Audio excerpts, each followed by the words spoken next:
Welcome to the Portal Library. Step through and let the magic begin. Make sure to like, subscribe, and comment if you'd love more stories or have a request. New videos uploaded every Friday. When the World Took a Breath. BL Short Story. The thing they don't tell you about getting your first real job in Manhattan is that the city does not care. The subway still smells like whatever that was. The guy next to you still spreads his elbows like he pays double rent, and no one is standing there with confetti when you step off at Wall Street, clutching your too hot coffee like it's the only thing keeping you upright. It was my first day. Emilio Reyes, 23, Dominican kid from Queens, degrees still barely paid for. Heading to an actual full-time job in the financial district. Benefits, direct deposit, an office with windows, maybe, hopefully.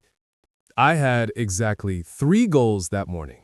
1, don't spill coffee on my only decent shirt. 2, don't be late. 3, don't think too hard about the fact that my new salary is still less than what one of these suits probably spends on a watch. The crosswalk light flashed white. Little walking guy striding across like he owned the day.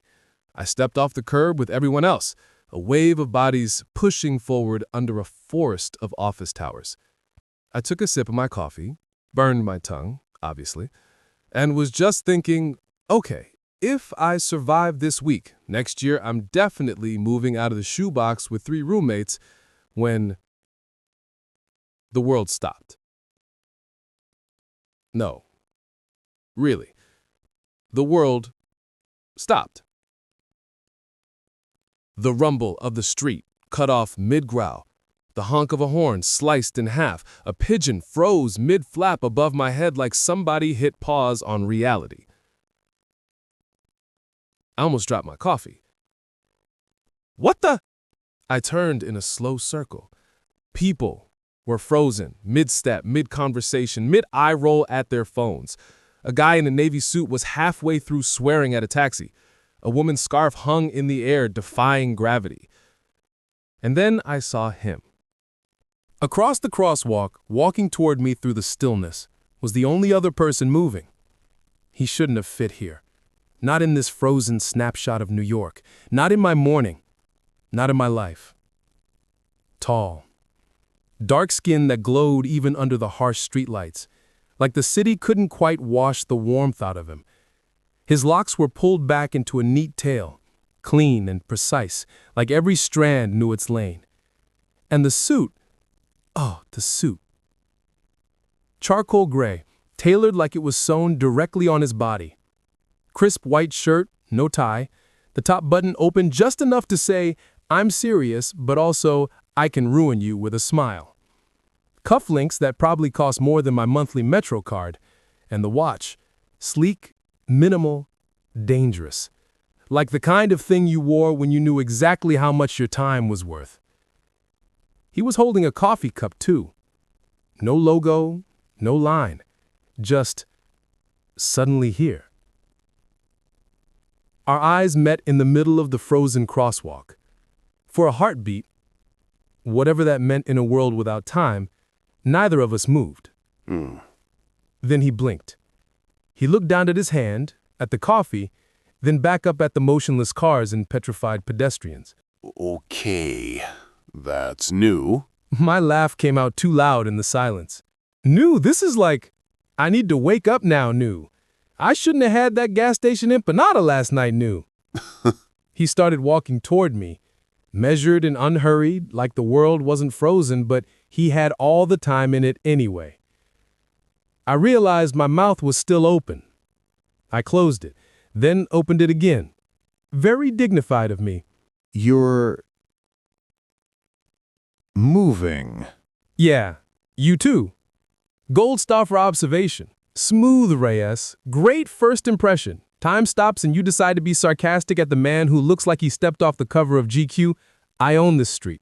He smiled. It was small, but it softened everything about him. The expensive edges, the calm, the suit. Suddenly he was less sculpture, more human. I mean, compared to everyone else. Right. Everyone else being statues, mannequins, NPCs waiting for the cutscene to end. Exactly. We stood in the middle of the white stripes, cars frozen inches from the crosswalk, a taxi driver's face twisted in eternal irritation. I took a breath. The air was weirdly still, like the city was holding it in. Okay, I'm just gonna say the obvious thing.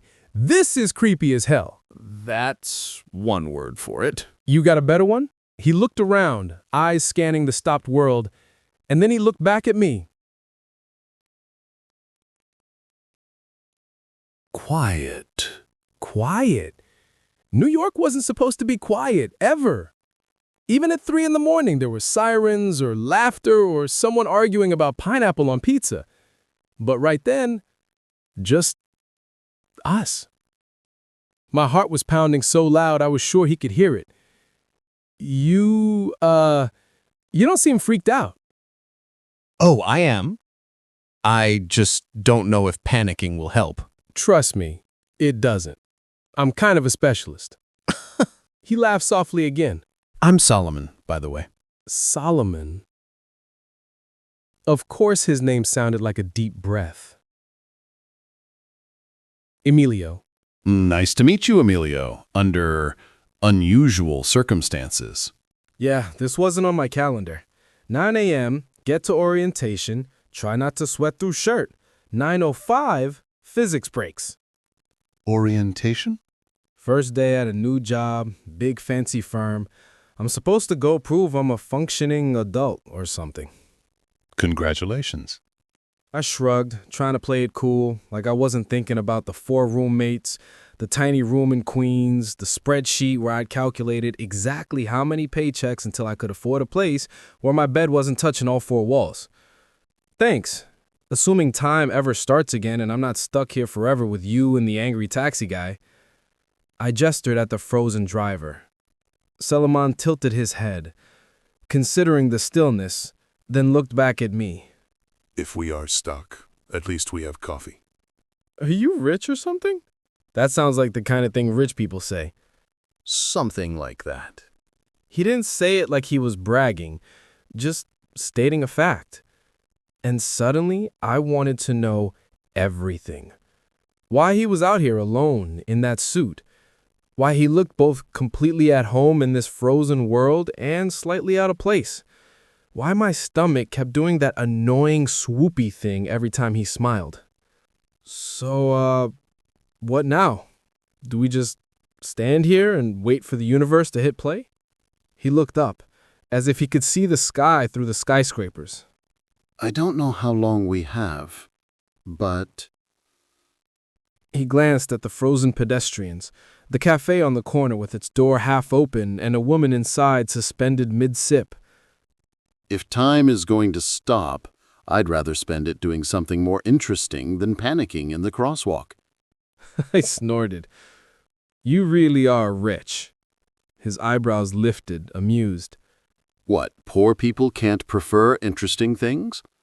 Poor people prefer rent paid on time and the train not breaking down between stops. Fair enough. So... He held out a hand. Want to go see what a paused city feels like? My brain said, Emilio, this is weird. Stranger danger. Also, reality is broken. I took his hand.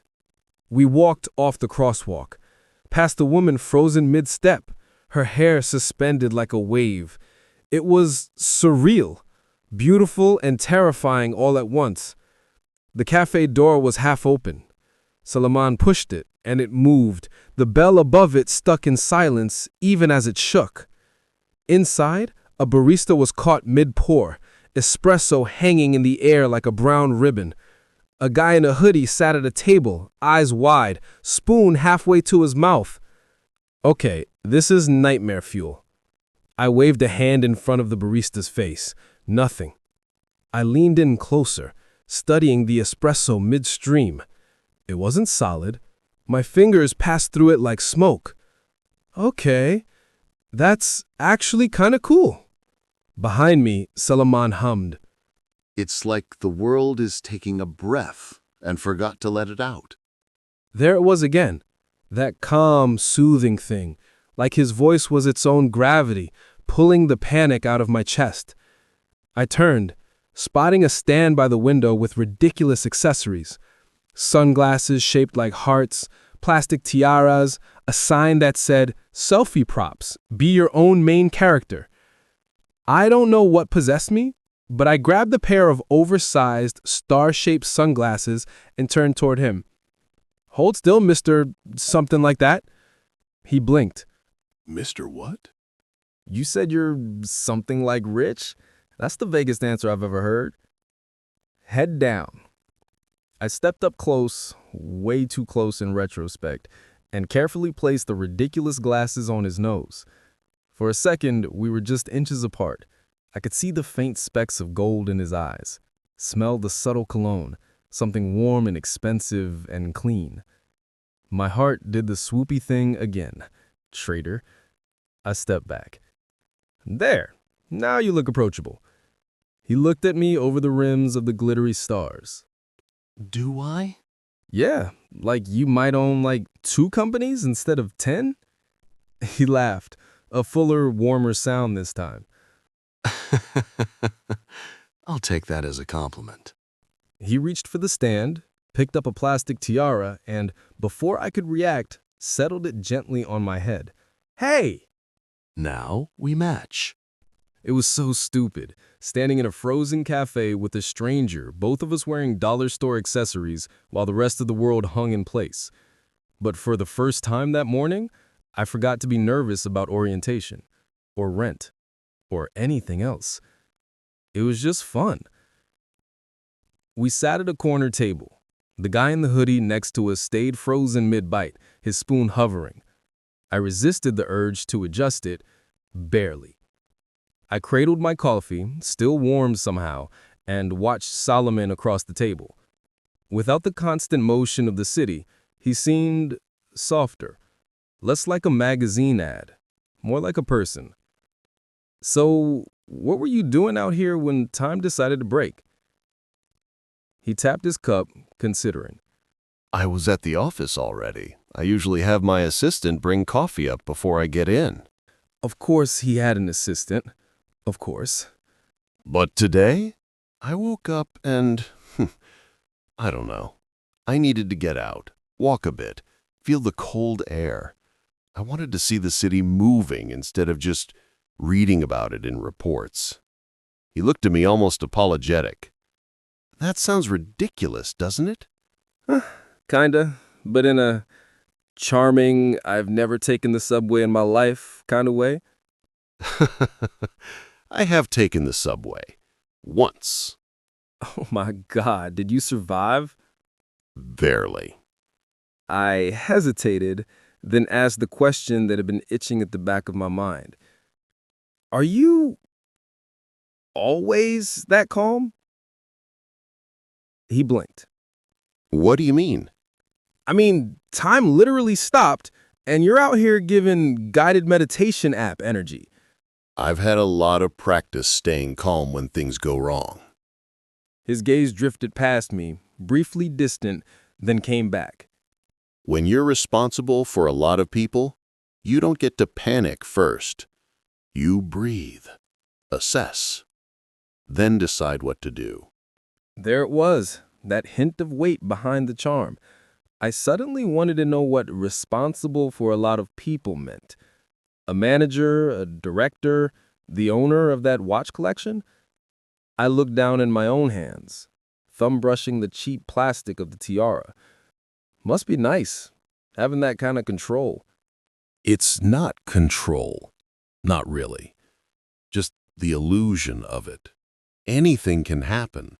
To the market, to the city, to the people you care about. The only thing you actually own is how you respond.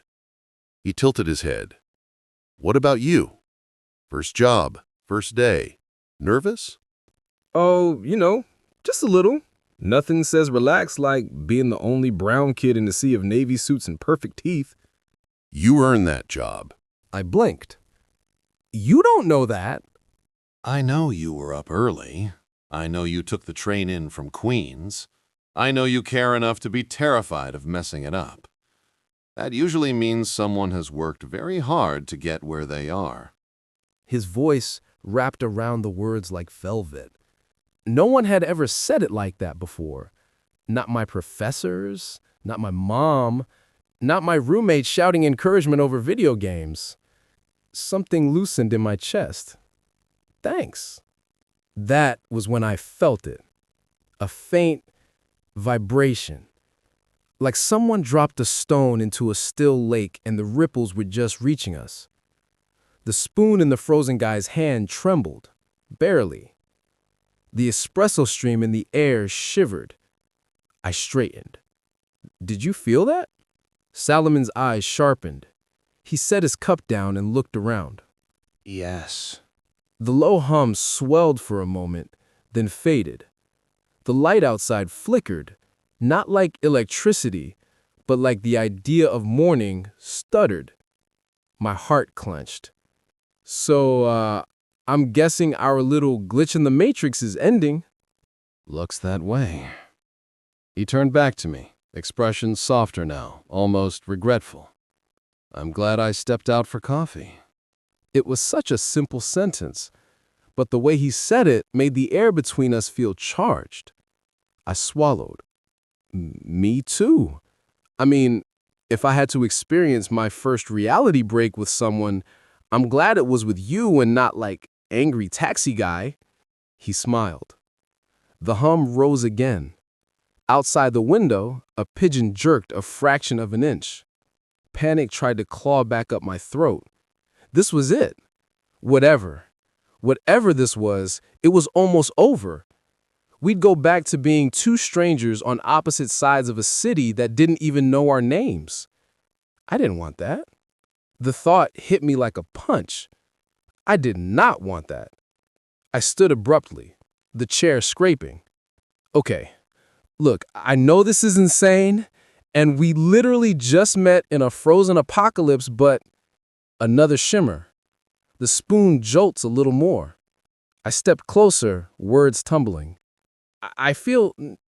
Emilio. He was already standing.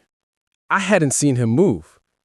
Somehow, we were closer than before, not quite touching, energy buzzing. I was just about to ask for your number. My brain short-circuited. Oh, right. Okay. Sure. Yeah, I mean, yes. Obviously. Of course. Why not? Time stopped. Anything goes, right? He laughed softly, then reached into his pocket, pulling out a phone that looked newer than my laptop. He held it out. Here. My fingers brushed his as I took it. A little jolt raced up my arm. I typed my number in, thumb shaking, and handed it back. There. So now if this is like a shared hallucination, at least we can compare notes later. I like the way you think. The hum peaked. Outside, the traffic lights blinked. The barista's arm jerked another millimeter. He held my gaze. Whatever happens when time starts again, I'm glad I met you, Emilio Reyes. Something in the way he said my name made my knees a little less reliable. Yeah, me too. Sound crashed back in like a wave. The espresso finished its pour with a hiss. The barista blinked, not realizing anything had happened. The guy with the spoon showed it in his mouth, chewing, oblivious. The bell over the door finally chimed. I flinched. Salomon was still standing in front of me, phone in hand, star-shaped glasses now slightly crooked. He glanced around, then looked at me like this was just another morning. Looks like you're going to be late to orientation. I checked my watch and swore under my breath. Fantastic! First day and I'm already time travel late. You'll be fine. He stepped aside, giving me room to move past him. For a second, I just looked at him. At the star glasses perched on his nose. At the faint amusement in his eyes. It was fun. It was. Don't forget to text, or I'll assume you were a hallucination and I'll have to explain that to my therapist. I won't forget. I believed him. I didn't know why, but I did. I pushed the door open and stepped back into the roaring river of New York. 10 frantic minutes, one near-death sprint across another crosswalk, and a very awkward security badge photo later, I finally made it to the 19th floor.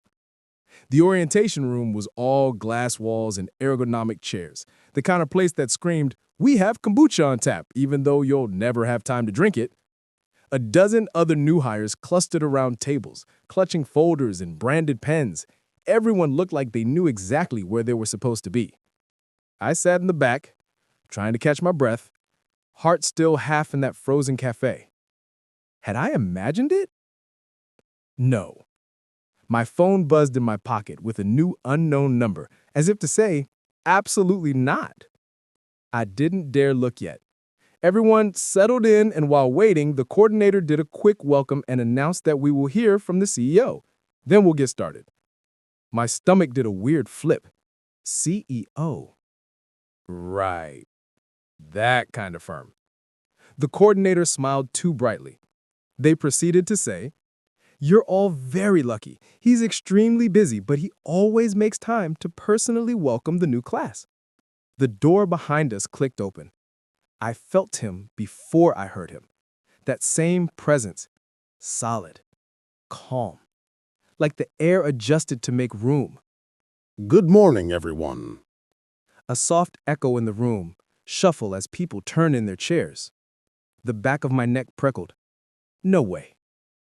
No way! I turned my head. There he was. Star-shaped glasses gone, of course, locks neatly tied back. The charcoal suit replaced with an even sharper one, deep blue this time, subtle pattern that probably cost more than my entire wardrobe. Solomon! Standing at the front of the room. My heart slammed against my ribs so hard it hurt. He was different here. Shoulders a little straighter, voice carrying across the room with easy authority. Welcome to Ward & Co. I know the first day can be overwhelming, but I'll keep this brief. You're here because you're talented, because you've worked hard, and because someone here saw something in you worth investing in. Ward & Co. I stared at the logo on the folder in front of me, then back at him. Oh. Of course. This firm can be intense. The hours are long, the stakes are high, and sometimes the city outside these windows feels very far away. His gaze swept the room. But I want you to remember something. No matter how fast things move, you're allowed to take a breath, to look around, to be present. He paused. And then he looked straight at me. Eye contact. Direct. Sure. I felt my face heat up so fast I was surprised the fire alarms didn't go off. For a second, his composed CEO expression softened into something else, something that belonged more to the frozen crosswalk and the ridiculous sunglasses than to this glass-walled world. He winked. Just a tiny flicker. Gone in an instant. The other new hires turned following his line of sight, and I wanted the floor to open up and swallow me. I sank a little lower in my chair, ears burning, heart doing the absolute most. He went on talking about values, mission, opportunity, but all I could hear was that velvet voice in the cafe, saying he was glad he met me. My phone buzzed again in my pocket. I snuck a hand down and glanced at the screen under the table. Text tone, faint. Nice tiara, by the way. Coffee again after orientation? S. I bit down on the grin so hard my cheeks hurt. I typed back, thumbs shaking. Only if you wear the star glasses again. His phone, lying discreetly on the podium, lit up. He didn't look at it, but the corner of his mouth curved just enough for me to know he'd read it. First day of my first real job. Time had stopped, the universe had glitched, and somehow I'd ended up with the calmest man in Manhattan asking me out for coffee. I exhaled slowly. The panic of the morning finally settled into something. Something like possibility. If the world ever decided to hold its breath again, I wouldn't mind spending that pause with him. Quote of the week. The meeting of two personalities is like the contact of two chemical substances. If there is any reaction, both are transformed. Carl Jung. Thank you for listening to When the World Took a Breath, a BL short story. Hope you enjoyed this story. Make sure to like, subscribe, and comment if you'd love more stories or have a request. New videos uploaded every Friday.